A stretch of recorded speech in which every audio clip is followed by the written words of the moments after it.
और ये मैं कहाँ कह रहा हूं, ये मैं मेवाड़ में कह रहा हूं। कोई और जगह होती तो होता लोगों को झूठ लगता है।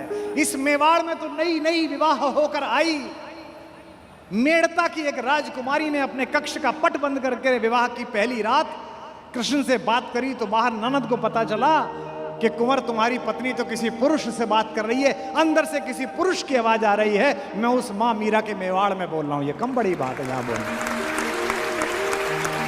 ये कभी कृष्ण बनकर अनुभव करो, ये कभी राधा बनकर अनुभव करो। कन्हैया ने भी नहीं सिर्फ कन्हैया बनकर अनुभव किया, राधा बनकर अनुभव कम किया। इसीलिए माता के प्रति जो प्रेम है, हम बेटों का जो लाड़ है, उतना कन्हैया से नहीं है, उनसे हम शिकायत कर देते हैं। इसीलिए राधा से मिलने के लिए जब कृष्ण पहुंचे तो बांग्लादेश के कवि ने, बंगाल के कवि ने, काजी नजरुल इस्लाम ने, जो मौलवी था, जो मुअज्जन था, ये होली पर जरा सा गाल पर रंग अमाख आपके गाल पर क्या लग जाता है, आपकी कौमी एकता संकट में आ जाती है तो अच्छी बात नहीं है। रसखान से सीखो, रहीम से सीखो, काजी नजरुल इस्लाम से सीखो। सियासत लड़ाती रहे, कोई दिक्कत नहीं, उसका काम है। चुनाव आते जाते रहें। हमर वो तो तुम वो हैं कि तुम मेरे गांव में रहते थे शकील मियाँ, तो मैं जब भी निकलता था मैं तुमसे राम राम करता था और तुम भी पलटकर मुझसे राम राम करते थे। हमारा आप तो वो रिलेशन के लिए। पहले ही दिन राधा से प्रेम का जो प्रदर्शन प्रभु ने किया है, बरसाने से एक 12 साल की लड़की खेलने के लिए पहली बार गोकुल आई सहेलियों के साथ।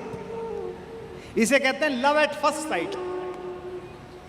पहली बार कृष्ण ने राधा को देखा, पहली बार। और राधा भी राधा ही है, कन्हैया कन्हैया है तो राधा भी तो राधा ही है।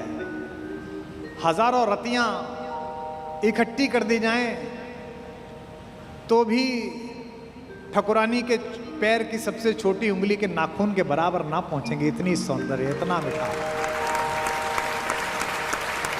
पहला सवाल कृष्ण ने पूछा,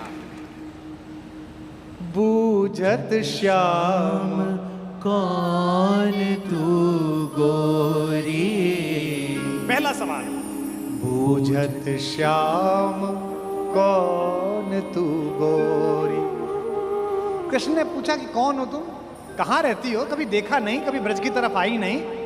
पहला सवाल, बूझत श्याम कौन तू गोरी, बूझत श्याम कौन तू गोरी। कहाँ रहत काकी तू बेटी। कितनी पोलाइटनेस से बात करना है। कहाँ रहत काकी तू बेटी, देखी ना ये कबहू ब्रज खोरी। बूझत श्याम कौन तू गोरी, बूझत श्याम कौन तू गोरी। लेकिन सौंदर्य का भी अपना एटीट्यूड होता है। राधा ने भी पहली बॉल वो फेंकी जिसमें तीनों गिल्लियां उड़ गई। बोले कि हमको क्या मतलब, हम यहाँ आते ही नहीं है। हाँ, लोग बताते रहते हैं कि ये इलाका है, यहाँ एक कोई नंद का लड़का है, बड़ा शैतान, बड़ा चोर, सबका सामान चुराता रहता है। काहे को हम ब्रज तनियावत, खेलत रहत आपनी पौरी। काहे को हम ब्रज तनियावत, खेलत रहत आपनी पौरी। सुनत रहत श्रवणन नंद लाला, सुनत रहत श्रवणन नंद लाला, करत रहत माखन दधि चोरी। बूझत श्याम कौन तू गोरी, बूझत श्याम कौन तू गोरी। अगर पहले ही परिचय में कोई लड़की इतनी बेइज्जती कर दे तो लड़का कहेगा थैंक यू वेरी मच। लेकिन ये भी कन्हैया है, उत्तर देखिए, तुमरो कहा चोरी हम लइए। तुम्हारा क्या चुराया? तुमरो कहा चोरी हम लइए, खेलन चलो संग मिली जोरी। सूरदास प्रभु रसिक शिरोमणि, सूरदास प्रभु रसिक शिरोमणि, बातई भुरई राधिका भोरी, बूझत श्याम कौन तोरी, बूझत श्याम कौन तोरी। इसीलिए प्रेम को, प्रेम के गीत से शुरू करने वाला व्यक्ति जब अपनी सोच की प्रौढ़ता पर पहुंचा तो उसने गीत के आगे अपनी प्रौढ़ता का आकार लगा दिया और गीत कहने वाले ने गीता प्रदान कर दी। जो गीत नहीं गा सकता वो गीता भी नहीं गा सकता। इसलिए कोई भी प्रोफेसर, कोई भी विद्वान मिले जो कहे मुझे गाना पसंद नहीं है, मुझे नाचना पसंद नहीं है, मुझे पर्यटन पसंद नहीं है, मुझे बारिश में भीगना पसंद नहीं है, समझ जाना है कि ये पूरा ज्ञान न दे पाएगा। क्योंकि जो गीत गा सकता है वही गीता गा सकता है। धूप में निकलो, बारिश में नहाकर देखो, जिंदगी क्या है किताबों को हटाकर देखो। कृष्ण ने जब तक गीता गाई है उससे पहले तक आप सोच नहीं सकते कि यही व्यक्ति गीता सुनाएगा जिसने गीत गाए। और चुना भी किसे है? सांवले ने गोरी चुनी है, सांवले ने राधा को चुनी है। ये जो योद्धा ने, ये जो एक विलक्षण व्यक्ति ने चयन किया है राधा का, ये अनायास नहीं हुआ है। इस पृथ्वी पर जब जब प्रेम जवान होगा, इस पृथ्वी पर जब तक जवानी को देखकर बसंत में बहार आएगी, जब जब बादल काले और सफेद होकर कृष्ण और राधा की कुटिया के ऊपर, महल के ऊपर मंडराएंगे, तब तब मुझे इस बात की प्रसन्नता होगी कि जैसा मेरे पास गाना है वैसी ही सुंदर मेरे पास राधा है, वैसा ही प्रेम से भरी हुई है। हमारे यहाँ एक कवि हुआ है ब्रज में, ठाकुर, एक ठाकुर नाम का कवि हुआ है। उसने लिखा है कि बरसात में बादल अचानक आ गए होली के दिन, जबकि होली में बरसात कम होती है लेकिन उस दिन हो गई। तो ब्रज के लोगों ने एक अलग दृश्य देखा। कन्हैया के घर के ऊपर तो गोरी घटा बरस रही थी और राधा के घर के ऊपर काली घटा बरस रही थी। अपने अपने निज गेहन में, अपने अपने घर में, अपने अपने निज गेहन में चढ़े दो स्नेह की नाव पेरी, चढ़े दो स्नेह की नाव पेरी, चढ़े दो स्नेह की नाव पेरी। अंगनान में भीजत प्रेम भरे, समझो बलि में बलि जाम पेरी, समझो लखी में बलि जाम पेरी, समयो लखी में बलि जाम पेरी। कहे ठाकुर दो उनकी रुचि से, रंग द्वय उमड़े दो ठाम पेरी, रंग द्वय उमड़े दो ठाम पेरी। सखी कारी घटा, सखी कारी घटा बरसे बरसाने पे,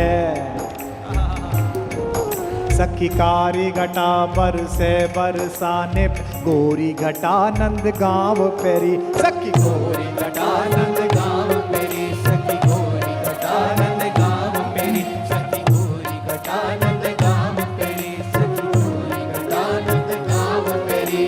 इसलिए कृष्ण की कथा का प्रतीक शास्त्र समझाने के लिए बैठा हूं। जितना मुझे समझ में आया, मेरी रुचि कन्हैया के माखन चुराने में, चीर चुराने में, मटकी फोड़ देने में उतनी है जितनी होनी चाहिए।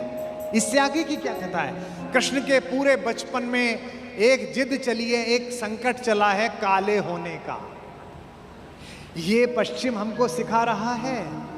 1990 तक जो दक्षिणी अफ्रीका के ऊपर राज्य करता था, ये कह के कि ये काले हैं और हम गोरे हैं, ये पश्चिम हमको सिखा रहा है, जिसने कालों को वोट डालने का अधिकार नहीं दिया था इस शताब्दी में। इस देश में हजारों हजार वर्ष पहले हमारे देवता ने अपनी इच्छा के चयन पर गोरा हो जाने के बजाय काला होना स्वीकार किया था, ताकि सभी रंगों को आदर मिल सके। चाहता तो मेरा देवता गोरा भी हो सकता था, उसके हाथ में है, उसने सृष्टि बनाई है। गोरा होकर पैदा हो जाता। ना मेरा राम गोरा है, ना मेरा कन्हैया गोरा है, ना मेरा शंकर गोरा है। ताकि रंग के आधार पर पृथ्वी पर घूमता हुआ कोई भी मनुष्य मिले तो हिंदुस्तानी, भारत से जाने वाला सनातनी उसे कलेजे से लगा सके कि मेरे भगवान के रंग का है, मेरे आराध्य के रंग का है।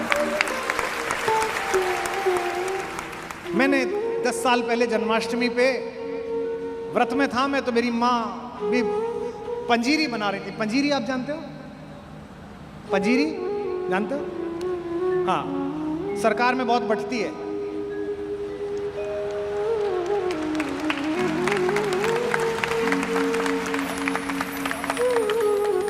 हमारे यहाँ तो एक ही बार जन्माष्टमी पर कटती है, सरकार में 365 दिन बंटती है।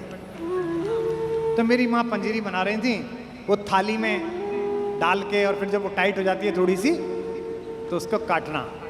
तो मैं भी वहीं बैठा हुआ था, उनसे बतरस कर रहा था। मुझसे बोली कि ये, मैंने कहा चखा तो दो। तो उन्होंने वो जो जिस चाकू से काट रही थी तो मेरी तरफ इशारा कर, जो दूर हटा हाथ, जब व्रत खुलेगा तब मिलेगी, पहले भोग चढ़ेगा। अरे मैंने कहा मैं भी तो कन्हैया ही तुम्हारा, देखो इसमें क्या दिक्कत है, घर में ही मौजूद है, वहां कहाँ आ जाओगे। बोली नहीं बकवास नहीं, बनाने लगी। मुझसे बोली अच्छा चल एक काम कर जा, तब मिलेगा जब पहले कृष्ण जी पे कुछ लिख के ला, रात को जब व्रत खोलेंगे तब सुनाना। मैंने 4 पंक्ति कन्हैया पे लिख ली राधा की ओर से, कि राधा बेचारी इतना प्रेम करा और कृष्ण उन्हें मिले ही नहीं। तो मैंने 4 पंक्ति लिख दी और मैंने जल्दबाजी में उन्हें सुना दी 2 घंटे बाद ही, कि देखो ये लिखी हैं पंक्ति, आपको भी सुना देता हूं।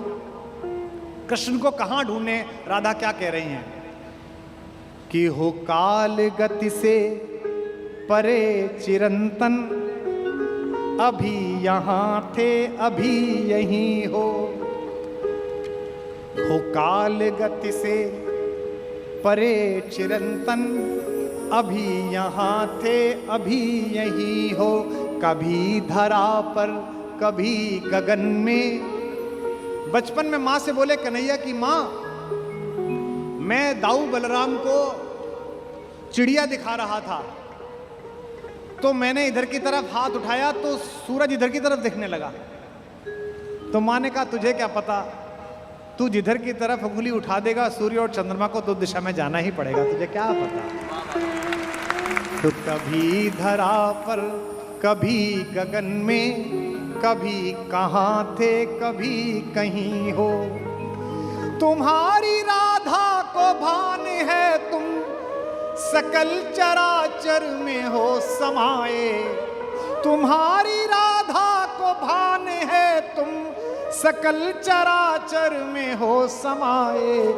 बस एक मेरा है भाग्य मोहन के जिसमें होकर भी तुम नहीं हो।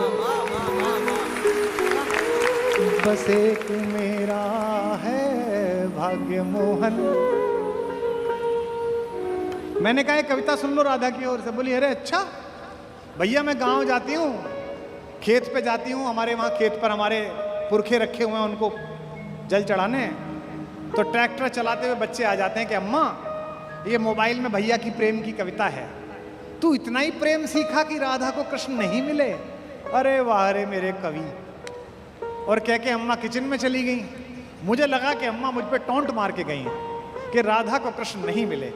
मैंने व्रत खोलने से पहले 4 पंक्ति और लिखी, वो भी स्मरण कर रहा हूं, सुनाता हूं कि न द्वारिका में मिले विराजे,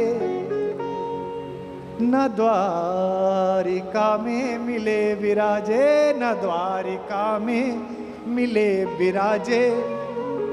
बिरज की गलियों में भी नहीं हो, न योगियों के हो ध्यान में तुम, अहम जड़े ज्ञान में नहीं हो।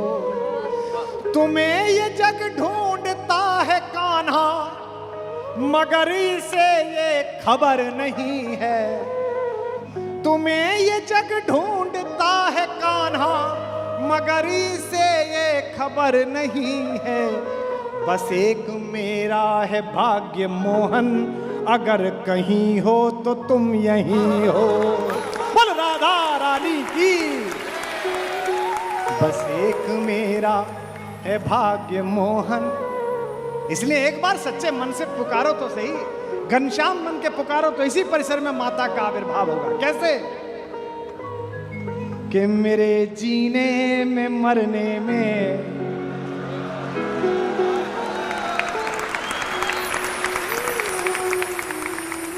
तुम्हारा नाम आएगा, मैं सांसें रोक लूं फिर भी यही इल्जाम आएगा। हर एक धड़कन में जब तुम हो तो फिर अपराध क्या मेरा, अगर राधा पुकारेगी तो फिर घनश्याम आएगा। अगर राधा पुकारेगी तो फिर घनश्याम आएगा, अगर राधा पुकारेगी तो फिर घनश्याम आएगा। और ये मैं कहाँ कह रहा हूँ, ये मैं मेवाड़ में कह रहा हूँ। कोई और जगह होती तो होता लोगों को झूठ लगता है। इस मेवाड़ में तो नई नई विवाह होकर आई मेड़ता की एक राजकुमारी ने अपने कक्ष का पट बंद करके विवाह की पहली रात कृष्ण से बात करी तो बाहर ननद को पता चला कि कुंवर तुम्हारी पत्नी तो किसी पुरुष से बात कर रही है, अंदर से किसी पुरुष की आवाज आ रही है। मैं उस मां मीरा के मेवाड़ में बोल रहा हूं, ये कम बड़ी बात है। यहां बोल ये कभी कृष्ण बनकर अनुभव करो, ये कभी राधा बनकर अनुभव करो। कन्हैया ने भी नहीं सिर्फ कन्हैया बनकर अनुभव किया, राधा बनकर अनुभव कम किया। इसीलिए माता के प्रति जो प्रेम है, हम बेटों का जो लाड़ है, उतना कन्हैया से नहीं है, उनसे हम शिकायत कर देते हैं। इसीलिए राधा से मिलने के लिए जब कृष्ण पहुंचे तो बांग्लादेश के कवि ने, बंगाल के कवि ने, काजी नजरुल इस्लाम ने, जो मौलवी था, जो मुअज्जन था, ये होली पर जरा सा गाल पर रंग अमाख आपके गाल पर क्या लग जाता है, आपकी कौमी एकता संकट में आ जाती है तो अच्छी बात नहीं है। रसखान से सीखो, रहीम से सीखो, काजी नजरुल इस्लाम से सीखो। सियासत लड़ाती रहे, कोई दिक्कत नहीं, उसका काम है। चुनाव आते जाते रहें। हमर वो तो तुम वो हैं कि तुम मेरे गांव में रहते थे शकील मियाँ, तो मैं जब भी निकलता था मैं तुमसे राम राम करता था और तुम भी पलटकर मुझसे राम राम करते थे। हमर आप तो वो रिलेशन के लिए। नजरुल ने बंगला में गीत लिखा, मैंने उसका हिंदी में अनुवाद किया है। अगर तुम राधा होते श्याम, अगर तुम राधा होते श्याम। महसूस करके देखिए कैसी वेदना है हमारी माँ की। अगर तुम राधा होते श्याम, अगर तुम राधा होते श्याम। मेरी तरह रातों में दिन में, उन्होंने बांग्ला में लिखा, हमारी मौतों दिवसों निसी दिन, मैंने हिंदी करी। मेरी तरह रातों में दिन में जपते श्याम का नाम, अगर तुम राधा होते श्याम। अगर तुम राधा होते श्याम, अगर तुम राधा होते श्याम। बन फूलों की माल निराली जो पहने घूम रहे हो, बन फूलों की माल निराली, बन जाती तब नागन काली। कृष्ण प्रेम की भीख मांगने, कृष्ण प्रेम की भीख मांगने आते, लाख जन्म तुम आते आते इस ब्रजधाम। अगर तुम राधा होते श्याम, अगर तुम राधा होते श्याम, अगर तुम राधा होते श्याम। चुपके चुपके चुपके चुपके चुपके चुपके तुमरे हृदय में बसता बंसी वाला। चुपके चुपके तुमरे हृदय में बसता बंसी वाला। धीरे धीरे उसकी धुन से बढ़ती मन की ज्वाला। पनघट पे तुम नैन लगाए, रहते आस लगाए।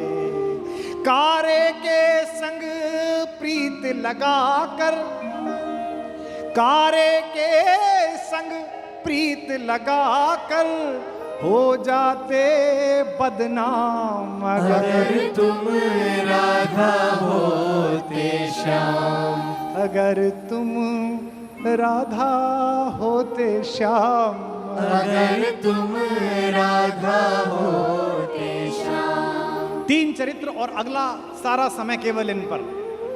एक रुक्मिणी और एक राधिका, एक पटरानी और एक दीवानी, और एक दूसरी लुभानी जो चित्तौड़ के किले में नाची, पागल होकर नाची। ये 3 मेरी माएं, और इनको थोड़ा थोड़ा समय, जितना मेरे पास रस है, जितना मेरे पास स्मृति है, मैं आपके माध्यम से देखता हूं। सूरदास ने एक पद लिखा है कि एक बार जब तीज के मेले में सारे परिवार को लेकर द्वारिका से कन्हैया आए तो ठकुरानी दीवानी से मिली थी। सोच के देखिए कि रुक्मिणी और राधा जब मिली होंगी तो कैसा दृश्य होगा। एक ने बालक कन्हैया को देखा है और एक ने राजनीतिज्ञ कृष्ण को देखा है। एक ने मनमोहक बातों में इस विश्व को फंसा लेने वाले एक नायक को देखा है, और दूसरे ने अपने हाथ पर चक्र धारण करके इस पूरे विश्व को अनुशासन में ले आने वाले शासक को देखा है, महायोद्धा को देखा है। कृष्ण राधा के बचपन के दोस्त थे, प्रेमी थे, लेकिन दुर्भाग्य था कि राधा ने उन्हें विश्व की महाशक्ति रचते हुए नहीं देखा। राधिका ने कृष्ण को कुचक्र के जालों को सुलझाते हुए नहीं देखा, शिशुपाल का वध करते हुए नहीं देखा। लेकिन रुक्मिणी का भी यह दुर्भाग्य कम नहीं है कि उसने तीनों लोगों को मुक्त हस्त से दान देने वाले को दूसरे के घर में चुपचाप घुसकर कुछ चुराते हुए भी देखा। रुक्मिणी ने ना माखन चोर देखा, ना बांसुरी देखी, ना उखल से बंधे हुए कन्हैया को देखा, ना गोपिकाओं की शिकायत देखी। उन्होंने क्या देखा? रुक्मिणी ने देखा दुनिया को चलाने वाला कृष्ण, लेकिन गायों को चलाने वाला कृष्ण तो राधिका के हिस्से आया। संस्कृत में गौ के 3 अर्थ हैं, एक इंद्रियां, दूसरा गाय, और तीसरा सूर्य के चारों ओर घूमने वाला समस्त सौर मंडल के ग्रह, उन्हें भी गौ कहते हैं। रुक्मिणी बहुत सौभाग्यशाली है कि पटरानी है, लेकिन कैसी पटरानी जिसके हिस्से न बांसुरी आई न माखन आया। जो मैंने कल कहा था कि कृष्ण ने जाते हुए कुरुक्षेत्र की तरफ अर्जुन से कहा, अरे तू निपट मूर्ख रहा मेरे मित्र, सारी सेना तो ले गया दुर्योधन, तू अकेला मुझे ले चला, माखन ले गया, तू छाछ लेकर जा रहा है। मुस्कुराते हुए अर्जुन ने कहा कि वो पागल था, वो माखन ले गया तो मैं तो माखन चोर को लेके जा रहा हूं, आप सबसे आगे, इसमें कोई दिक्कत नहीं। राधा की जो यात्रा तुमसे प्रारंभ हुई थी और रुक्मिणी की यात्रा आपसे प्रारंभ हुई थी। मैं सबसे पहले आपको राधा और रुक्मिणी के संदर्भ में कुछ पंक्तियां सुनाता हूं, और यह भी मेरे हृदय के एक बिछड़े हुए टुकड़े का सृजन है, जिसे ईश्वर ने आयु कम दी लेकिन यश बहुत दिया। देवल ने राधा पर जो लिखा वो मैंने फिर न सुना। उसने राधा और रुक्मिणी के बीच के संवाद को भी लिखा। मैं पहला राधा रानी पर छंद सुना रहा हूं कि राधा ने त्याग का पंथ बुहारा तो पंथ पे फूल बिछा गया कान्हा, तो पंथ पे फूल बिछा गया कान्हा, तो पंथ पे फूल बिछा गया कान्हा। राधा ने प्रेम की आन निभाई तो आन का मान बढ़ा गया कान्हा, तो आन का मान बढ़ा गया कान्हा, तो आन का मान बढ़ा गया कान्हा। कान्हा के तेज को भा गई राधा तो राधा के रूप को भा गया कान्हा, राधा के रूप को भा गया कान्हा, तो राधा के रूप को भा गया कान्हा। कान्हा को कान्हा बना गई राधा, कान्हा को कान्हा बना गई राधा तो राधा को राधा बना गया कान्हा, तो राधा को राधा बना गया कान्हा, तो राधा को राधा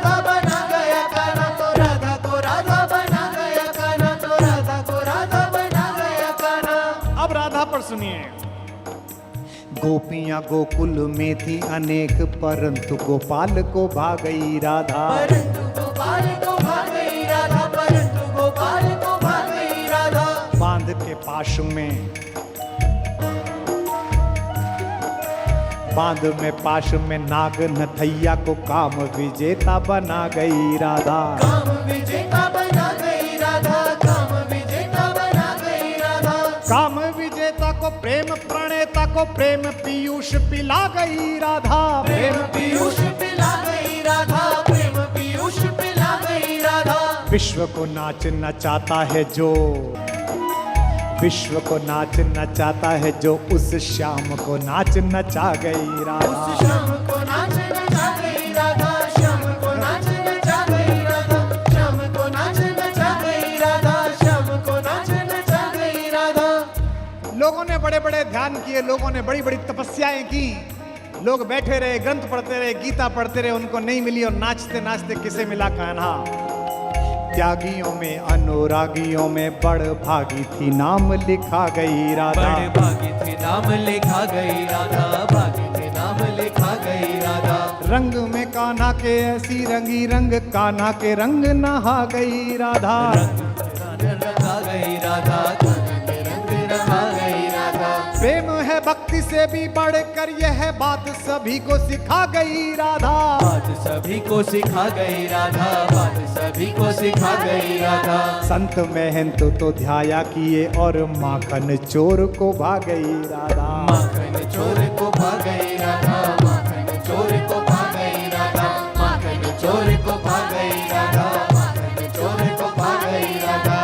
अच्छा, अपने अपने श्याम किया था तो समिति वालों जब ये मंच बनाया तो भैया मंच बनाया था तो जब कन्हैया का विग्रह लगाने की सोची थी तो समिति के किसी आदमी ने नहीं सोची कि इनके साथ माता रुक्मणी को खड़ा कर दे। और लोग फिर भी कहते हैं कि राधा को कन्हैया नहीं मिले।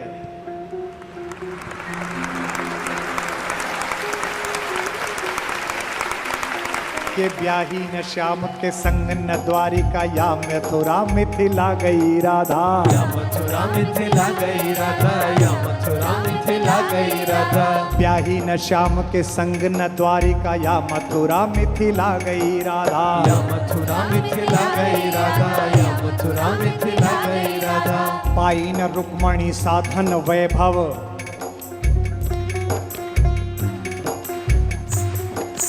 पाई न रुक्मणी साधन वैभव, संपदा को ठुकरा गई राधा। संपदा को ठुकरा गई राधा, संपदा को ठुकरा गई राधा। किंतु उपाधियों मान गोपाल में रानियों से बढ़ पा गई राधा। रानियों से बड़े पा गई राधा, रानियों से बड़े पा गई राधा। ज्ञानी बड़ी, ज्ञानी बड़ी, अभिमानी बड़ी, पट रानी को पानी पिला गई राधा। रानी को पानी पिला गई राधा, रानी को पानी पिला गई राधा, रानी को पानी पिला गई राधा, रानी को पानी पिला गई राधा। सारे कौरवों को इकट्ठा करके जो कुरुक्षेत्र के मैदान में नाश का साधन बना दे, वो अपनी प्रेमिका को ब्रज से बुला नहीं सकता था। उसने क्या कहा नहीं होगा, उसने क्या भेजा नहीं होगा उद्धव जैसे हरकारों को कि जाके एक बार राधा से कह के आओ कि अब तो द्वारिकाधीश ने महल बनवा लिया है, महारानी आओ यहाँ रहो रुक्मणी के साथ, अपनी बहन के साथ। लेकिन प्रेम में अना होती है, स्वाभिमान कहते हैं। जिस विश्वविद्यालय का कल मैं जिक्र कर रहा था, दिल्ली में एक ज्ञानियों का विश्वविद्यालय है, उद्धव लोगों का। वहां एक प्रोफेसर मुझसे कह रहा था, भाई साहब आपकी ये राधा रानी कुछ ज्यादा नाजुक हैं। मैंने कहा कैसे? बोले गोकुल और मथुरा के बीच में एक यमुना है, उसे पार कर लेती, मिल लेती, इतना रोना पिटना कैसे है? मैंने कहा इसका मतलब तूने डिग्री ली है, प्रेम नहीं किया। के हार के श्याम को जीत गई, अनुराग का अर्थ बता गई राधा। अनुराग का अर्थ बता गई राधा, अनुराग का अर्थ बता गई राधा। पीर पे पीर सही पर प्रेम को शाश्वत कीर्ति जगा गई राधा। शाश्वत कीर्ति दिला गई राधा, शाश्वत कीर्ति दिला गई राधा। कान्हा को पा सकती थी प्रिया,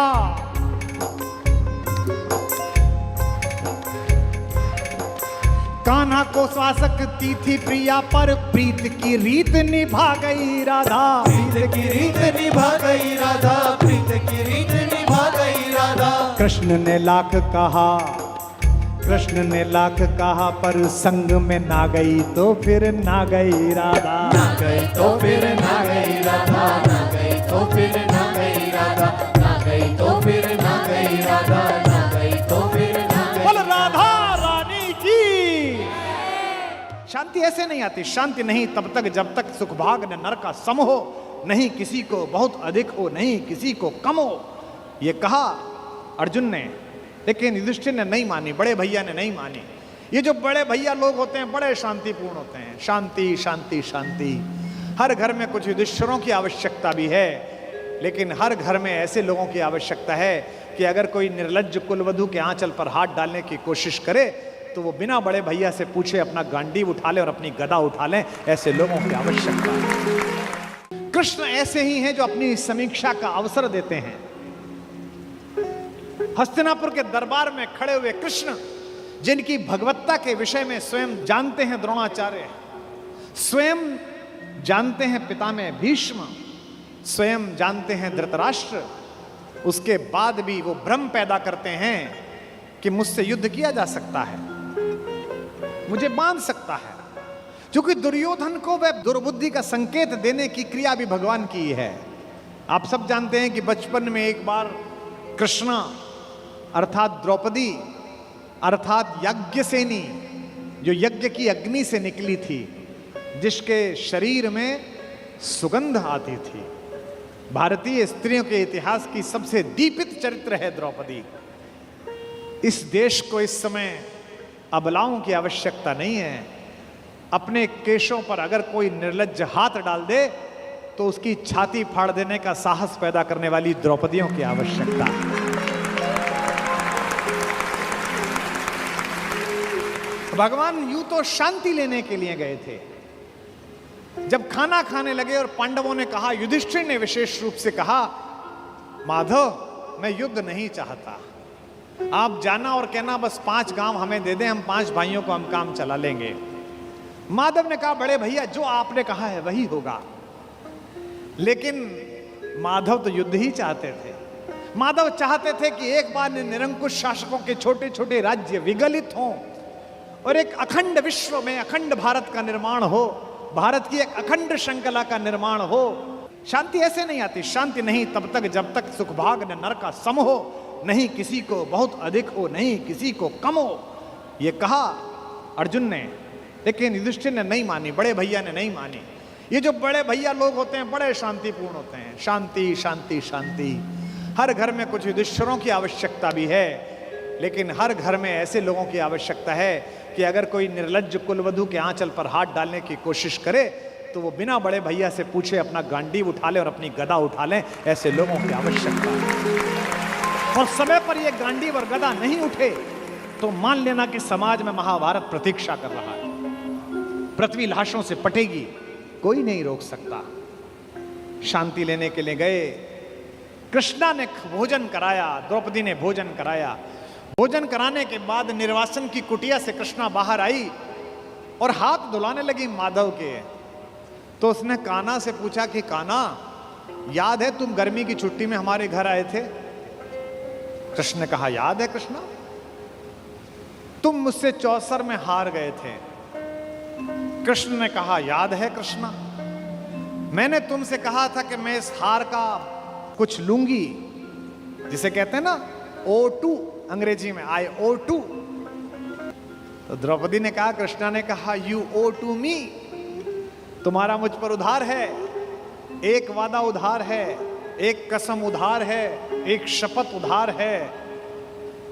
और वादा कैसे तोड़ देते, वचन को कैसे भंग कर देते कृष्ण? क्योंकि मैंने पहले भी बताया था कृष्ण कुछ अलग नहीं है। कृष्ण भी तो उसी खानदान का कंटिन्यूएशन है जो ये कहता है कि रघुकुल रीति सदा चली आई, प्राण जाई पर वचन न जाई। भी तो वही है, बस सूर्य से चंद्र में आए हैं, इतना ही तो हुआ है। मुस्कुराते हुए कृष्ण ने कहा, मांग क्यों मांगती है, आज क्यों मांगती है? बोले यही समय है। हस्तिनापुर क्यों जा रहे हो? कृष्ण ने कहा, अरे अंदर बात नहीं सुनी, बड़े भैया कह रहे थे शांति लेने जा रहा हूं। जाओ शांति लेके आओ। द्रौपदी ने कहा तुम्हें उस हारी हुई बाजी की शपथ देती हूं, युद्ध लेकर लौटना। यह तो कृष्ण को पता ही था कि युद्ध मिलेगा, लेकिन शठ को, मूढ़ को, दुष्ट को अंतिम समय तक समझाना आवश्यक है, ताकि विश्व भर को, समाज को संदेश जा सके कि यह तो पिटने का ही अधिकारी था। किसी मूर्ख को, किसी जड़ को, किसी पापी को, लगातार बदतमीजी करने वाले किसी व्यक्ति को आपको पता हो और आप सड़क पर पीट दो तो 4 लोग उसके समर्थन में खड़े हो जाएंगे, क्यों इस भले आदमी को मार रहे हो। लेकिन वो लगातार बदतमीजी गली में करे, मोहल्ले में लगातार गुंडई करे, उससे पूरा मोहल्ला परेशान हो, और एक दिन कोई लड़का जिसकी जवानी ठीक से फूटी हो वो पकड़ के उसे थपड़िया दे और छाती पे घुटना रख के बैठ जाए तो लोग कहेंगे सही पिटाई हुई इसकी, ऐसी योग्य था। दुर्योधन पिटना है, दुर्योधन की मृत्यु तय है, ये तो तय है, लेकिन कृष्ण जगत को भी बताना चाहते थे। महाकवि दिनकर कहते हैं, वर्षों तक वन में घूम घूम बाधा विघ्नों को चूम चूम, सह धूप घाम पानी पत्थर पांडव आए कुछ और निखर, सौभाग्य न सब दिन सोता है देखें आगे कब हो। मैत्री की राह बताने को, दुर्योधन को समझाने को, सबको सुमार्ग पर लाने को, भीषण विध्वंस बचाने को भगवान हस्तिनापुर आए, पांडव का संदेशा लाए। 2 न्याय अगर तो आधा दो, 2 न्याय अगर तो आधा दो, पर इसमें भी यदि बाधा हो तो दे दो केवल 5 गांव, रखो अपनी धरती तमाम, हम वही खुशी से खाएंगे, परिजन पर आसी न उठाएंगे। दुर्योधन वह भी दे न सका, आशीष समाज की ले न सका, उल्टे हरि को बांधने चला, जो था असाध्य साधने चला। जब नाश मनुज पर छाता है पहले विवेक मर जाता है।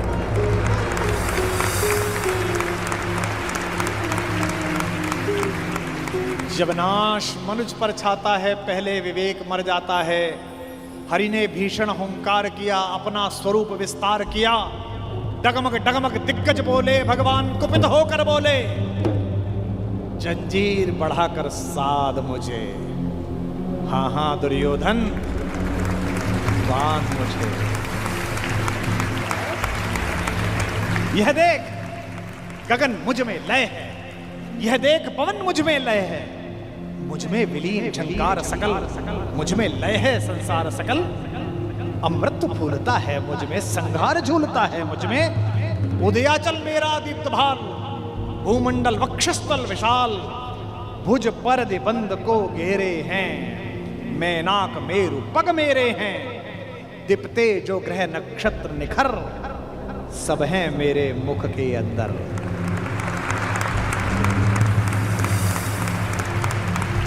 दृग हो तो दृश्य कांड देख, मुझ में सारा ब्रह्मांड,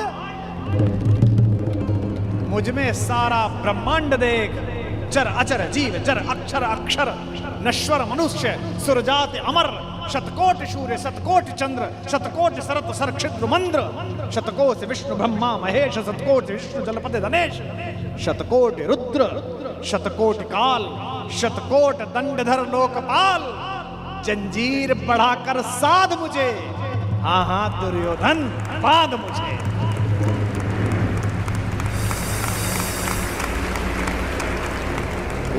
लोक अतल पाताल देख, गत और अनागत काल देख, यह देख जगत का आदि सृजन, यह देख महाभारत का रण, मृतकों से पटी हुई भू है, पहचान कहां इसमें तू है। अंबर में कुंतल चाल देख, पद के नीचे पाताल देख, मुट्ठी में तीनों काल देख, मेरा स्वरूप विकराल देख।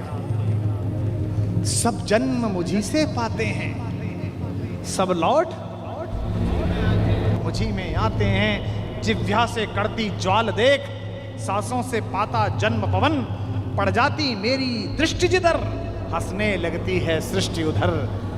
मैं जभी मूंदता हूं लोचन, छा जाता चारों ओर मरण। सवाल देखना, बांधने मुझे तो आया है, जंजीर बड़ी क्या लाया है। यदि मुझे बांधना चाहे मन, पहले तो बांध अनंत गगन। और ये दो पंक्ति भगवान का भरत वाक्य, सूने को साध न सकता है, वह मुझे बांध कब सकता है। यह जो उद्घोष है, कहां बंधा कन्हैया, ये कौन कह रहा है इतना बड़ा दृश्य दिखाकर, जिसमें पिता में भीष्म जैसा ज्ञानी भी मूर्छित हो गया। केवल एक बचा देखने वाला, केवल एक ने देखा। किसने? विदुर ने।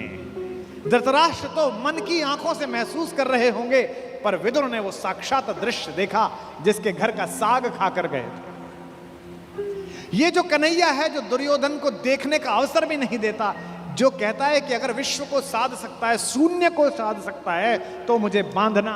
यही कन्हैया यशोदा के आंगन में, यमलार्जुन के बीच में रस्सी से बंधा हुआ एक पहर तक रोता रहता है, मैया अब खाली कर दे, अब छोड़ दे, अब नहीं चुराऊंगा। बड़ा हो तो ऐसा और छोटा हो तो ऐसा, इसी का नाम कन्हैया। अर्जुन के जीतने में एक ही रोड़ा है, एक ही व्यक्ति है जिससे माधव को भी लगता है कि ये शक्तिशाली रहा तो मेरा दोस्त, मेरा भाई युद्ध हार सकता है।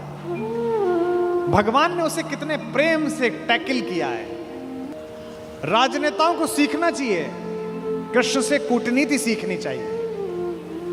जब संधि फेल हो गई और युद्ध लेकर माधव लौटे, तो विदुर के घर पर सुबह ही सुबह कुछ मेहमान आए, कृष्ण से मिलने आए। हम भी कहीं ठहरते हैं तो नगर के लोग मिलने आ जाते हैं, महत्वपूर्ण लोग मिलने आते हैं कि कुमार विश्वास है, तो हम सब कवियों से मिलने लोग आते हैं। तो विदुर के द्वारपाल ने कहा कि अंगराज कर्ण आए हैं। विदुर ने पूछा कि क्या मुझसे मिलना चाहते हैं? उनसे कहिए राज्यसभा में मिले, अब मैं अपने अतिथि के साथ व्यस्त हूं। और अतिथि भी कौन? माखन चोर।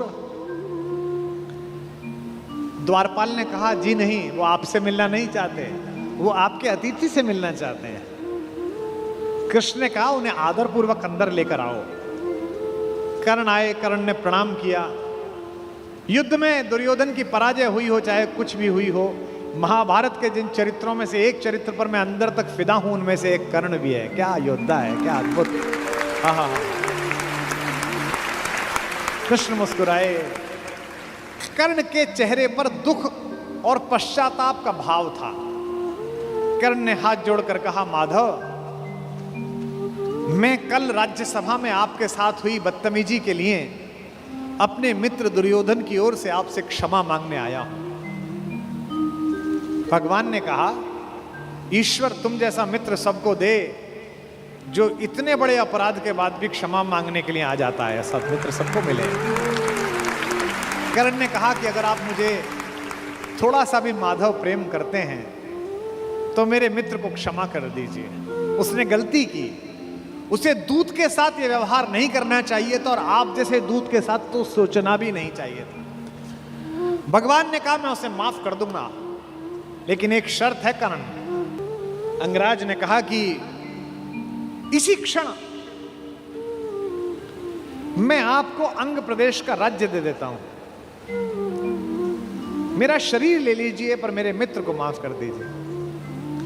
कृष्ण ने कहा, शरीर देने की इतनी उतावली में मत आओ अंगराज, समय तय हो चुका है, सबको देना पड़ेगा, तुमको भी देना पड़ेगा, पक्का तय है।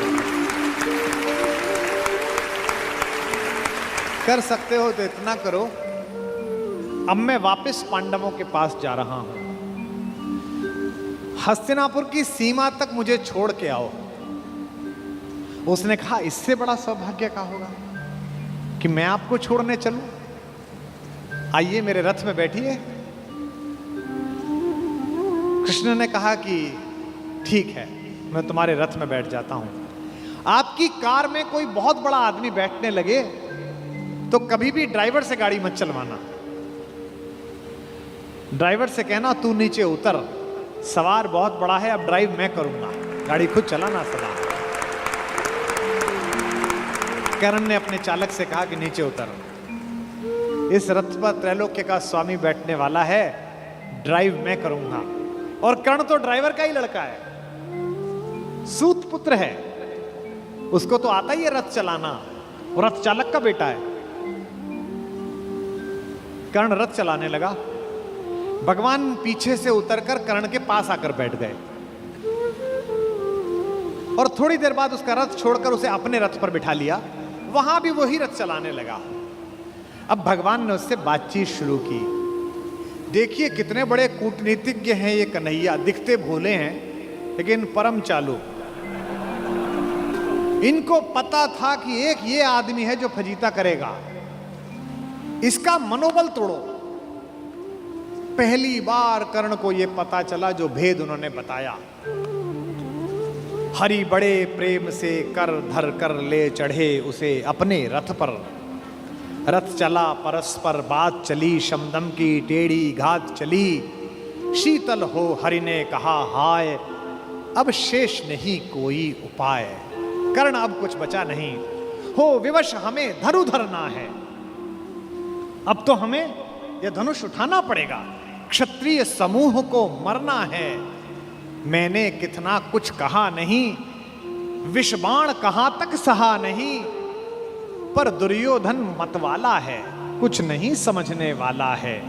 चाहिए उसे बस रण केवल, सारी धरती की मरण केवल। ये जो अहंकार है कि मैं कुछ नहीं दूंगा, क्या बोला दुर्योधन 5 गांव माने पे? सूच्यग्रम नैव दास्यामि बुना युद्धे न केशव। हे केशव, तुम 5 गांव मांगते हो, मैं सुई की नोक के बराबर भी जमीन नहीं दूंगा। हे वीर तुम ही बोलो अकाम। बिना पार्शल हुए बोलना। कर्ण से पूछ रहे हैं क्या वस्तु बड़ी थी 5 ग्राम? 5 गांव ही तो मांगे थे, वह भी कौरव को भारी है, मत गई मूढ़ की मारी है। दुर्योधन को बोधूं कैसे, इस रण को अवरोधूं कैसे? सोचो क्या दृश्य विकट होगा रण में जब काल प्रकट होगा। बाहर शोणित की तप्त धार, भीतर विधवाओं की पुकार। निशस्त्र विशस्त्र बिल्लाएंगे, बच्चे अनाथ हो जाएंगे। चिंता में क्या और करूं, शांति को छिपा किस ओट धरूं। सब राह बंद मेरे जाने, अब पासा फेंका। पहले तो माहौल बनाया कि तुम सब मरोगे बेटा, तू भी मरेगा और तेरा यार भी। एक तरीका है बचने का, सब राह बंद मेरे जाने। हाँ एक बात है, यदि तू माने, देखो कैसे फुसला रहे हैं, तो शांति नहीं जल सकती है, समरागनी अभी टल सकती है। पा तुझे धन्य है दुर्योधन, तू एकमात्र उसका जीवन। तेरे बल की है आस उसे, तुझसे जय का विश्वास उसे। तू संग ने उसका छोड़ेगा, वह क्यों रण से मुंह मोड़ेगा। जब तक तू उसके साथ है वो लड़ाई नहीं छोड़ सकता। बस ऐसा कर, तू उसे छोड़ दे। क्यों? क्या अघटनीय घटना कराल। एक बात बताऊं तुझे कर्ण, एक बड़ी कराल घटना इस खानदान में हो गई है, तुझे पता नहीं है। तू प्रता कुक्षिका, प्रथा मतलब कुंती, तू कुंती कोख का प्रथम लाल। तू कुंती का पहला बेटा है। ये पहली बार कर्ण को स्वयं भगवान श्री कृष्ण ने बताया है, सबसे पहली बार। अच्छा ये बात पहले भी बता सकते थे कभी, कर्ण तो रोज मिलता था। जब 14 साल का वनवास था तब बता देते, नहीं। अगर तुरुप का इक्का आ जाए तो शुरू में मत फेंको, बचा के रखो, फाइनल टेबल पे काम आएगा। अब कर्ण को बता रहे हैं कि तू तो कुंती का लड़का है, पनसूत अनादर सहता है, कौरव के दल में रहता है, किस्मत के फेरे में पड़कर का प्रेम सदा बसा दुश्मन के घर। निज बंधु मानता है, पर को कहता है शत्रु सहोदर को। पर इसमें दोष न तेरा है, तेरा कोई दोष नहीं है। अब कहा मान इतना मेरा, अब इतनी मान, चल होकर संग अभी मेरे, जहां 5 भ्राता तेरे। कहते हैं एक काम कर, अब मेरे रथ पे से उतरी मत, अब मैं हाँक रहा हूं और सीधा वहीं जाकर रुकेगा जहां तेरे 5 भाई हैं। जिसको जिंदगी में किसी ने भाई नहीं कहा, जो मां की एक पुकार के लिए जीवन भर तरसा है, उसको जिंदगी का सबसे बड़ा प्रलोभन दे रहा है हमारा कान्हा। क्या कह रहा है? बिछुड़े भाई मिल जाएंगे, सब मिलकर मोद मनाएंगे। कुंती का त्यों ही परम तनय ज्येष्ठ, बल बुद्धिशील में परम श्रेष्ठ। और क्या करेगा? पद त्राण भीम पहनाएगा। भीम तेरे को चप्पल पहनाएगा। कैसे कैसे लालच है, कैबिनेट मिलेगी,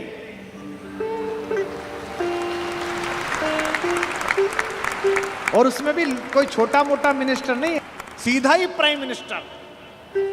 पद त्राण भीम पहनाएगा, हैं? धर्मादिप युधिष्ठिर चमर डुलाएगा। तेरे दरबार के बाहर कौन खड़े होंगे? पहरे पर पार्थ प्रवर होंगे। जो तेरा दुश्मन है, तेरा छोटा भाई अर्जुन, ये तो तेरा एनएसजी कमांडो बनेगा। पहरे पर पार्थ प्रहर होंगे, सहदेव नकुल अनुचर होंगे। सब लोग तुझे पहचानेंगे, असली स्वरूप को जानेंगे। खोई मणि को जब पाएगी, आखिरी दाव जो मारा है, खोई मणि को जब पाएगी, कुंती फूली न समाएगी। क्या लालच है, क्या लालच है। आहा हा हा। कुरुराज स्वयं झुक जाएगा, संसार बड़े सुख में होगा, कोई न कहीं दुख में होगा। सब गीत खुशी के गाएंगे, तेरा सौभाग्य मनाएंगे। और आखिरी में ऐसी बात कहता है, और कौन दुनिया को जो देता है वो भीख मांग रहा है। मेरे कन्हैया को पृथ्वी की आग टालने के लिए भीख मांगनी पड़ी। कुरुराज समर्पण करता हूं, पूरा राज्य कुरुराज समर्पण करता हूं, साम्राज्य समर्पण करता हूं। यश मुकुट मान सिंहासन ले, बस एक भीख मुझको दे दे। कौरव का तज रण शोक सखे, भूखा भावी हर शोक सखे। ये तो कन्हैया हैं जो इतनी स्ट्रेटेजी अपनाते हैं। किस लिए? देखो, ये बड़ा गहरा गणित है, इसको समझो। इस दाव को चलने में कृष्ण का कोई नुकसान नहीं है। अगर कर्ण इधर आ जाता तो महाभारत समाप्त हो जाती। और एक ऐसा योद्धा जो सुबह दोपहर शाम इसी बात की कसम खाता था कि अर्जुन को मारना है, इन पांडवों को मारना है, इसके कलेजे में ये बात डाल दो कि ये तेरे भाई हैं, तो जब युद्ध लड़ेगा तो थोड़ा तो हाथ कांपेगा, थोड़ा तो दिल के अंदर कुछ दुख दुख पैदा होगी। शत्रु की मानसिकता को कमजोर करना, शत्रु की मानसिकता पर प्रहार करना, यह काम है। लेकिन कृष्ण की इस कथा में थोड़ा स्मरण कर्ण का भी कर लो कि उस जैसा कोई आदमी भी पैदा नहीं हुआ जो इतनी सारी चीजों को ठुकरा दे और खुल के कह दे, ए ऋणी कर्ण का रोम रोम, जानते सत्य यह सूर्य सोम। तन मन दुर्योधन का है, यह जीवन दुर्योधन का है। और दो पंक्ति जो कही है कर्ण ने, मैं उसकी दृढ़ता को और उसके समर्पण को प्रणाम करता हूं। सुरपुर से भी मुख मोड़ूंगा, केशव मैं उसे न छोड़ूंगा।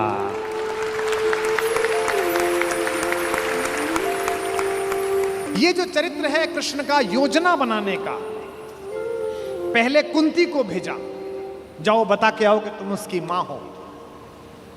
मां ने कहा कि तू वापस आ जा, तो उसने एक वरदान दिया मां को। मां ने कहा, अभिलाष लिए तो बहुत बड़ी आई थी, पर आस नहीं अपने बल की लाई थी। था एक भरोसा यही कि तू दानी है, अपनी अमोघ करुणा का बड़ा अभिमानी है। उसने भी कहा, मां मैं तुझे वचन देता हूं कि तेरे 5 बेटे जीवित रहेंगे।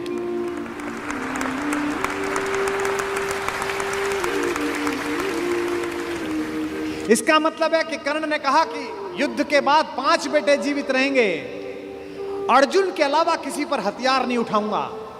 अर्जुन मिलेगा तो छोड़ूंगा नहीं, अर्जुन मर गया तो युद्ध समाप्त करवा दूंगा, तब भी तेरे 5 बेटे जिंदा रहेंगे। खुलकर कहूंगा ये मेरी मां है।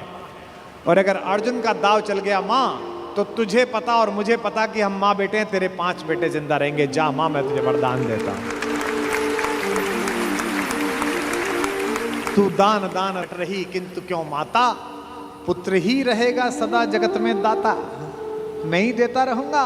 दुनिया तो उससे सदा सभी कुछ लेगी, पर क्या माता भी उसे कभी कुछ देगी। मैं एक कर्ण अतएव मांग लेता हूं, बदले में तुझको 4 कर्ण देता हूं। छोड़ूंगा मैं तो कभी नहीं अर्जुन को, तोड़ूंगा कैसे स्वयं पुरातन प्रण को, पर अन्य पांडवों पर मैं कृपा करूंगा, पाकर भी उनका जीवन नहीं हरूंगा। और जिन्होंने महाभारत पढ़ी है उन्हें पता है कि जब कर्ण सेनापति बना उस दिन उसने 4 पांडवों को 5 बार पकड़ के छोड़ दिया। भीम तो उसके रथ के आगे आके नृत्य करने लगा, गुस्से में रोता हुआ कि मुझे अपमानित करके छोड़ता है, मैं क्षत्रिय हूं, मेरा वध कर, मुझे मार दे। और गालियां बकने लगा, तू सूत का पुत्र है, तुझे क्या पता कैसे लड़ा जाता है। भीम के रथ को तोड़ दिया अपने तीरों से कर्ण ने। उसी कर्ण को इन्होंने, जो पीछे खड़े मुस्कुरा रहे हैं, बिना शस्त्र के मरवा दिया। उसके हाथ में कोई धनुष नहीं और मरवा दिया। अर्जुन से कहा मार, अभी मार। आपको लग सकता है कि ऐसा क्यों हो गया। यही कृष्ण है जो कूटनीति को इस प्रकार नियोजित करते हैं कि उसका तर्क भी साथ साथ देते हैं। रश्मिरथी में मेरे पिता में, मेरे बाबा, हमारे खानदान के बड़े दिनकर कहते हैं कि विपद में कर्ण को यो ग्रस्त पाकर, सराशनहीन अस्तव्यस्त पाकर, जगाकर पार्थ को भगवान बोले, खड़ा क्या देखता है मौन भोले। सराशन तान, बस यही अवसर, यही है, तान मार इसको, घड़ी फिर और मिलने की नहीं है। विषख कोई बाण, बाण कोई गले के पार कर दे, अभी ही शत्रु का संहार कर दे। क्या कह रहे हैं कृष्ण, सोचो क्या कह रहे हैं। धर्म की धुरी लाने वाले, जिन्होंने पैदा होने से पहले ये कहा था कि भैया जब जब धर्म की हानि होगी तब तब मैं आऊंगा। यदा यदा ही धर्मस्य ग्लानिर्भवति भारत अभ्युत्थानम अधर्मस्य तदात्मानम सृजाम्य। हम धर्म की स्थापना के लिए आए हैं और निहत्ते को कह रहे हैं मार मार मार। ये क्या है, ये अधर्म है कि धर्म है। अब मैं तर्क दे रहा हूं कृष्ण की ओर से, जो कृष्ण ने उस समय तर्क दिए होंगे। कहते हैं श्रवण कर विश्व गुरु की देशना यह, विजय के हेतु आतुर ऐशना यह। सहम उठा जरा कुछ पार्थ का मन, विनय में ही मगर बोला अकिंचन। नरोचित किंतु क्या यह कर्म होगा, मलिन इससे नहीं क्या धर्म होगा।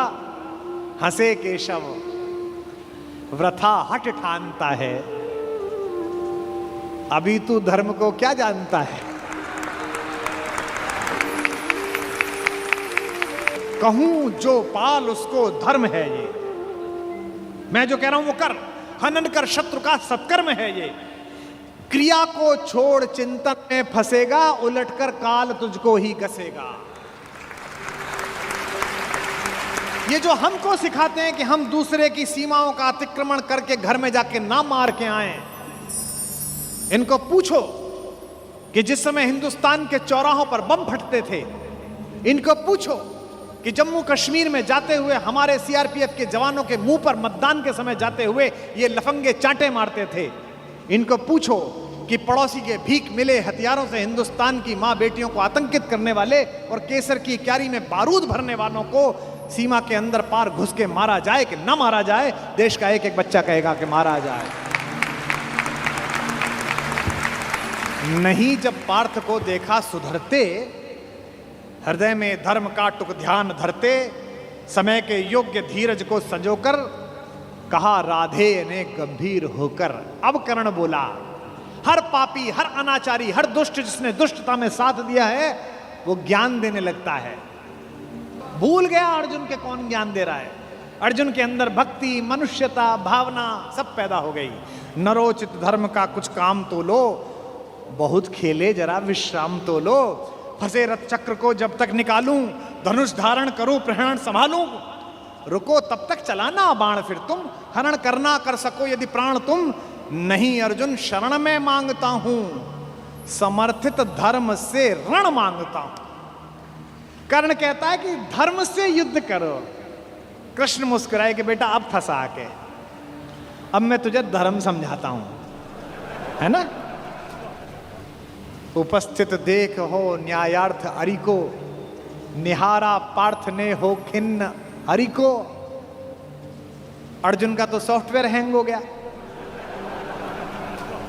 इसे मारूं कि ये जो कह रहा है धर्म वो पालू। और जब सॉफ्टवेयर हैंग हो जाए तो क्या करना चाहिए? जब तुझसे ना सुलझे तेरे उलझे हुए धंधे, भगवान के इंसाफ पर सब छोड़ दे बंदे। खुद ही तेरी मुश्किल को वो आसान करेगा, जो तू नहीं कर पाया वो भगवान करेगा। उपस्थित देख यो न्यायार्थ हरि को, निहारा पार्थ ने हो खिन्न हरि को। मगर भगवान किंचित भी न डोले। अभी तक तो हंस रहे थे, मुस्कुरा रहे थे, करते मार। जैसे ही कर्ण ने धर्म बोला, भगवान के अंदर से आग निकली।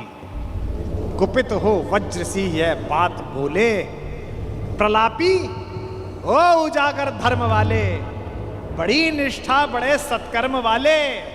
मरा अन्याय से अभिमन्यु जिस दिन, कहां पर सो रहा था धर्म उस दिन।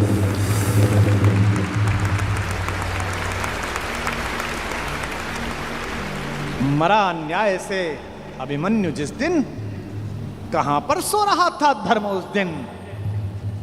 हलाहल भीम को जिस दिन पड़ा था, कहां पर धर्म उस दिन यह धरा था। लगी थी आग जब लाक्षा भवन में, हंसा था धर्म ही क्या तब भुवन में। और एक पंक्ति, बेटे पे आ जाए, पत्नी पे आ जाए, मां पे आ जाए तो खून खौल जाता है। अर्जुन का खून खौला रहे हैं भगवान मेरे।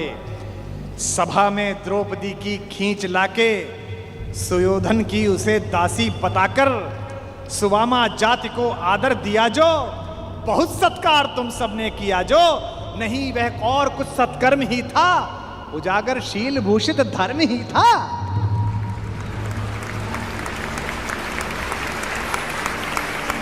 जिस दिन एक रजस्वला बेबस महिला को बाल से खींचकर तेरे दोस्त का नीच छोटा भाई लाया था, और तेरे उस तथाकथित मित्र ने अपनी जंघा पर हाथ मारा था कि यहां बैठेगी, उसी दिन तय हो गया था कि इस जंघा पर धर्म युद्ध के खिलाफ चोट पड़ेगी।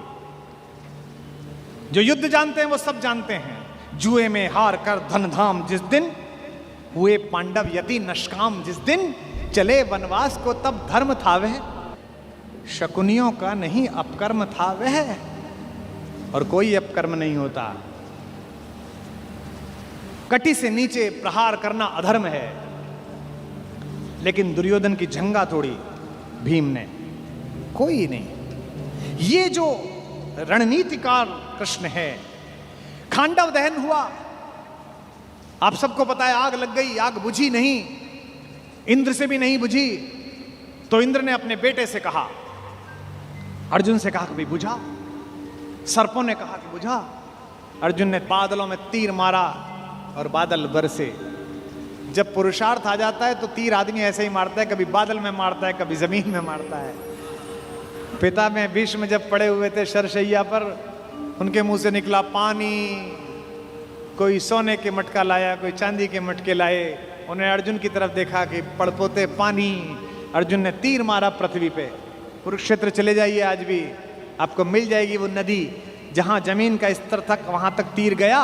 और साइंस देखिए तीर की, ड्रिलिंग देखिए कि उतनी ही तेजी से गया और धार उतनी ही आई जो पिता में भीष्म के होठों तक आई।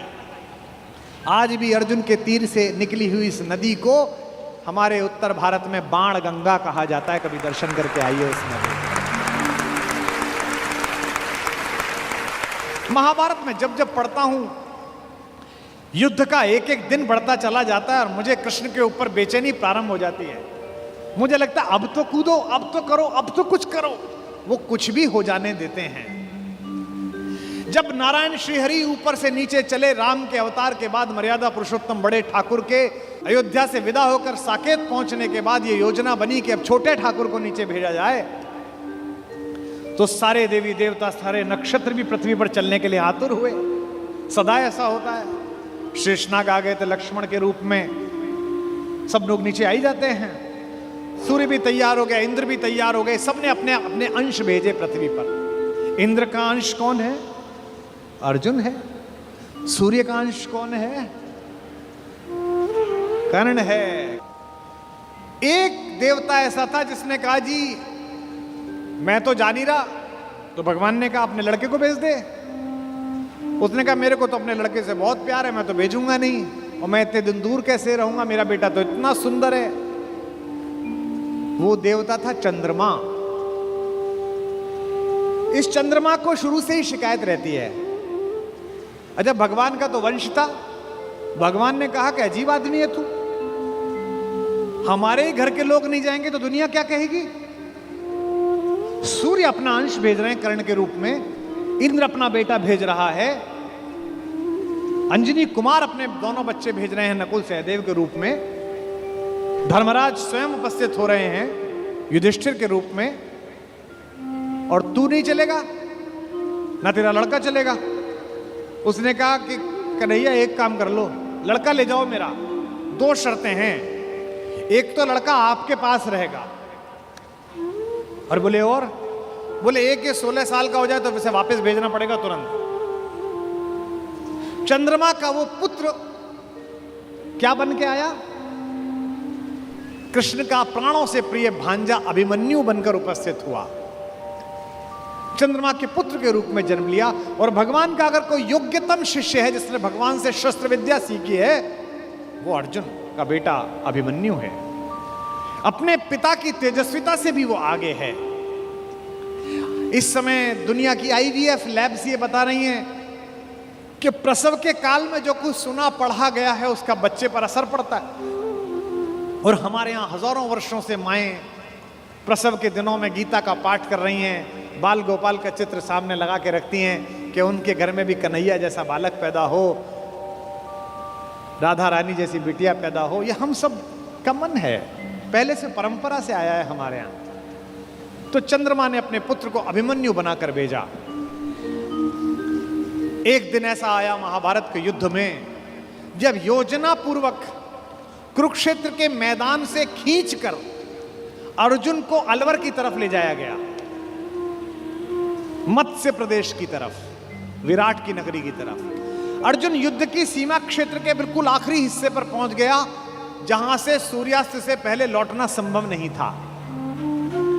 अब यह पांडवों के शिविर में चर्चा का विषय बना कि ये जो चक्रव्यूह सजा दिया गया इसे तोड़ेगा कौन?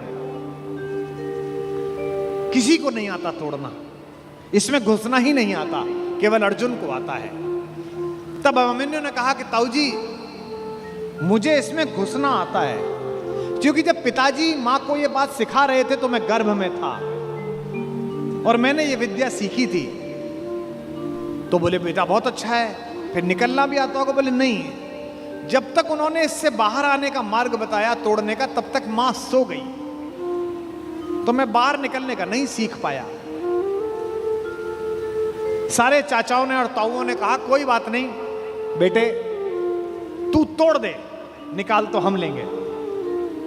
भाई महाबली भीम, जिसकी एक मुष्टिका से विंध्याचल के पर्वत छोटे हो गए, जहां जहां उसका पैर पड़ा हिंदुस्तान में 1 लाख जगह है जहां भीम बैठिका है। जिस पत्थर पे चले जाओ बड़ा सा गड्ढा है, बोले ये भीम का पांव रख पड़ा हुआ है। ये देश महान है।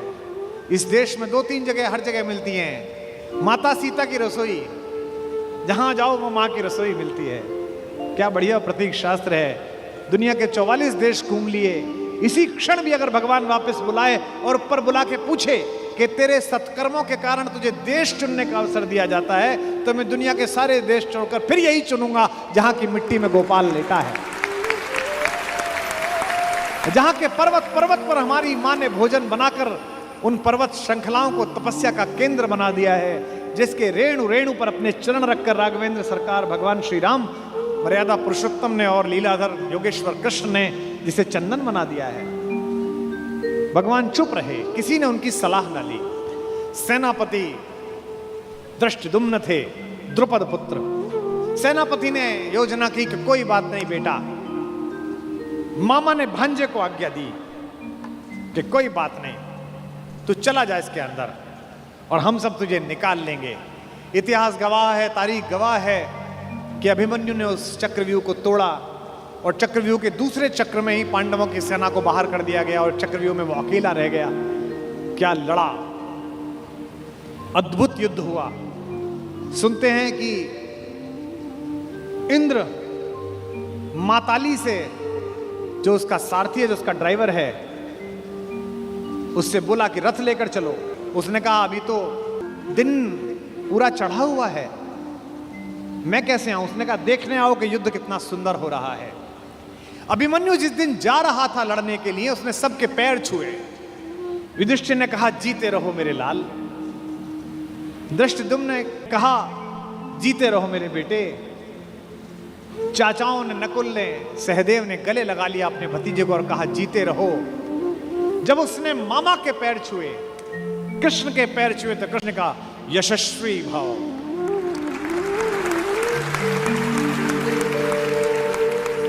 जब अभिमन्यु शिविर से बाहर निकला और कृष्ण देखने लगे, तो द्रौपदी ने कहा मेरा बेटा जीवन की सबसे बड़ी लड़ाई लड़ने के लिए जा रहा है कान्हा, सबने उसको जीते रहो का आशीर्वाद दिया, तुमने नहीं दिया। तुमने उससे यशस्वी भव का आशीर्वाद दिया, जीते रहो क्यों नहीं बोला? क्या तुम्हें युद्ध के परिणाम में कोई शंका है? तो कृष्ण ने जो बात कही वही जीवन के युद्ध में भरत वाक्य बनाना। माधव ने कहा कि कृष्णा मैं नहीं जानता कि आज के युद्ध का परिणाम क्या होगा, पर मैंने जो शिक्षा अपने भांजे को दी है, मैं ये दावे के साथ कह सकता हूं कि महाभारत के रण में जीते या हारे कोई भी, लेकिन सबसे बड़े और उज्जवल योद्धा के रूप में मेरे भांजे का नाम लिखा जाएगा, अभिमन्यु का नाम लिखा जाएगा।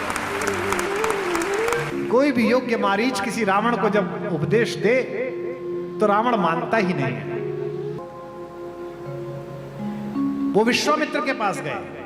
विश्वामित्र ब्रह्मर्षि है, राजा ऋषि है, लेकिन उनकी वशिष्ठ से थोड़ी ईर्ष्या की हल्की सी रही होगी मन में कोई बात। वशिष्ठ ने कहा अच्छा तेरे गुरु ने नहीं पहुंचाया, हम तुझे पहुंचाएंगे, चिंता मत कर, शरीर सहित पहुंचाऊंगा बेटा, मेरे पास तपोबल है। उसने कहा गुरुजी आप ठीक गुरु मिले हो, वो गुरु ठीक नहीं था। गुरु पर शंका। विश्वामित्र जी ने उसे नीचे से ऊपर फोर्स मारा। ऊपर इंद्र को पता चला कि पार्सल तो विद बॉडी आ रहा है। इंद्र ने इनसे पूछा कि प्रभु ये डिलीवरी लेनी है कि नहीं लेनी है? इन्होंने कहा नहीं नहीं, जब तक भस्मीभूत होकर गंगा में ना घुल जाए तब तक मैं प्राण नहीं लेता। ये पात्रता है, गेटवे यही है, पहले वीजा बनेगा फिर बॉर्डर क्रॉस होगा। उन्होंने ऊपर से बल लगाया, वो नीचे लटक गया। अब त्रिशंकु बीच में लटका हुआ है, नीचे से विश्वामित्र ऊपर भेज रहे हैं, ऊपर से इंद्र नीचे भेज रहे हैं, वो बीच में लटका हुआ है।